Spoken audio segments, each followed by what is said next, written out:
What's up everybody, Alex here, and welcome to the Dota Underlords Best Builds of the Week, the weekly series where I show you guys top 5 meta builds to help you rank up in Dota Underlords. Now this week we are starting with Primordials and Humans, and I know you're thinking this guy's crazy.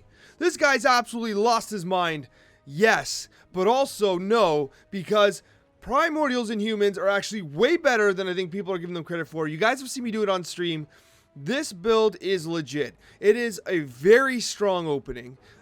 Mid-game, you are still incredibly strong. And late game requires you to transition with a 3-star Arc Warden. If you do not 3-star Arc Warden, you'll probably have to go to 6 mages and then pull out some of your you'll probably pull out your Tiny if you don't 3-star them. Omni Knight's going to get rid of. You're probably going to go down to 2 humans and then go to 6 mages.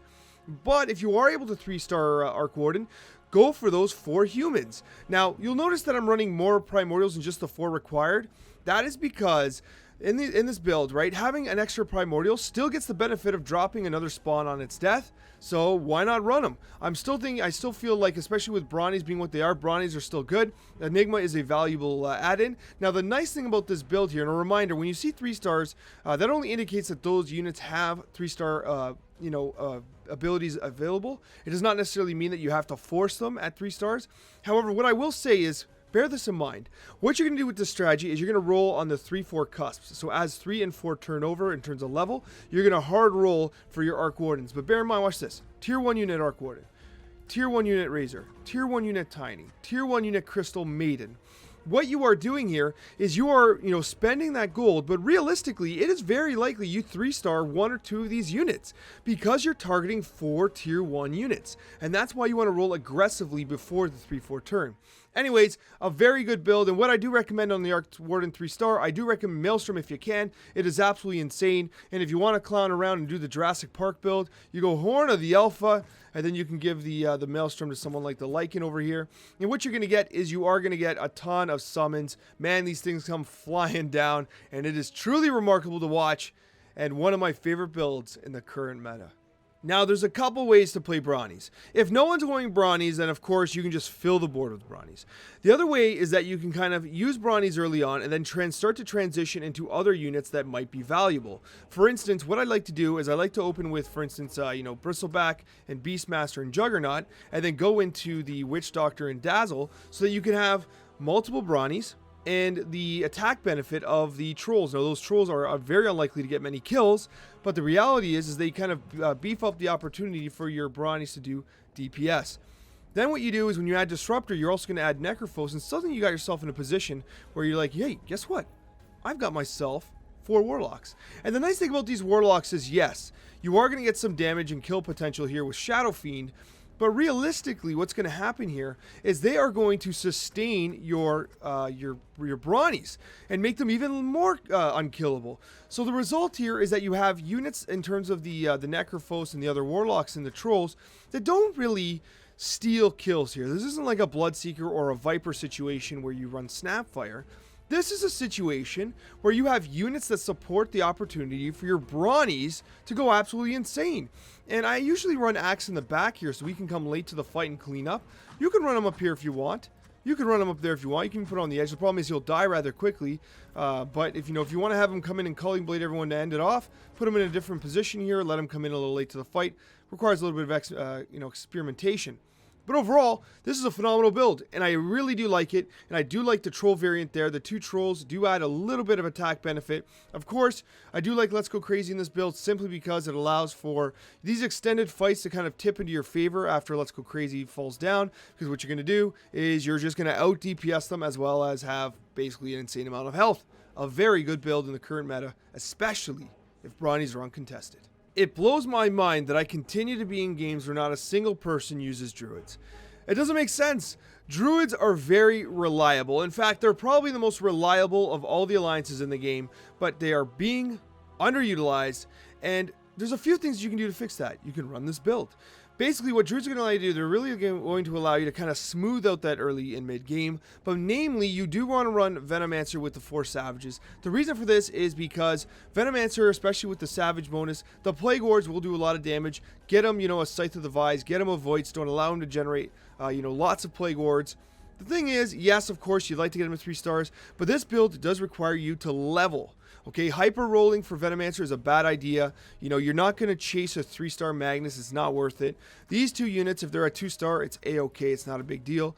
You do want to naturally fall into a 3-star Nature's Prophet with a 2-star Nature's Prophet because of the Druid bonus, of course. Again, you don't want to chase Druids as 3 stars unless you're gifted to them, because realistically, you can use that money to economy and level better. And then what you'll do is you'll get guys like Tidehunter. Tidehunter with Refresher is absolutely unbelievable. There's 2 units with a Refresher here. The Refresher Orb has to be prioritized on Lone Druid, however, but still Tidehunter is a good call. Anything with attack speed is great in Savage builds, but you do want some mana generation for your summoners, specifically the Nature's Prophet and the Venomancer, who can basically continuously pump out summons.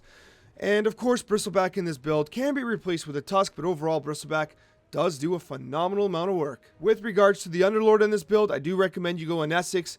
Healing support in Essex if you can. The reason for this is because her little archer and the demonic golem benefit from both the summoner bonus and from the savage bonus, so it's definitely worth running.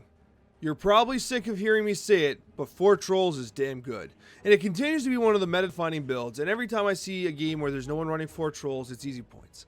Realistically though, you're usually going to have people running 4 trolls, because, you know, especially in the higher ranks, you're going to notice that people are well aware of their suitability for score and points.